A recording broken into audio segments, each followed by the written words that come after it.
मुख्यमंत्री लाडकी बहीण योजनेचा लाभ घेणाऱ्या तब्बल 5 लाख महिला या अपात्र ठरवण्यात आलेल्या आहेत। यावरती मुख्यमंत्री देवेंद्र फडणवीसांनी प्रतिक्रिया दिली आहे। अपात्र लाडक्या बहिणींचे पैसे परत मागणार नाही, काळजी करू नका, पण नियमांच्या बाहेर फायदा घेणाऱ्यांचे पैसे बंद होणार असल्याची माहिती फडणवीसांनी दिली आहे।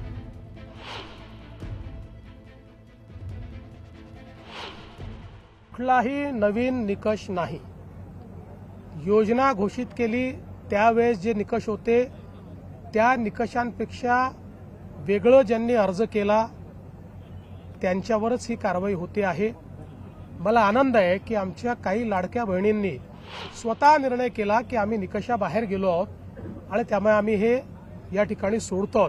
कोणाचेही पैसे आम्ही परत घेतले नाही, परत मागणार नाही, पण आम्हीही जनतेच्या पैशाचे कस्टोडियन आहोत। आम्हालाही महालेखाकाराला म्हणजे सीएजीला उत्तर द्यावं लागतं। त्यामुळे नियमाच्या बाहेर जर कोणाला फायदा पोचत असेल तर त्याच्यावर सीएजीचं ऑब्जेक्शन येणारच आहे आणि म्हणून जे नियमाच्या बाहेर फायदा घेत आहेत त्यांचा फायदा निश्चितपणे बंद होईल।